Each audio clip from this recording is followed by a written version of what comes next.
Magtitiis kahit nasasaktan, huwag niya lamang akong tuluyang iwanan. Hapdi at bigat ng nararamdaman, ang panglalamig ng aking nalaman. Sino nga ba ang biktima sa ating dalawa?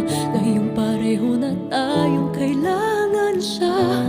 Handa kong magbigay at magpaparaya, huwag mo lamang tuluyang kunin siya.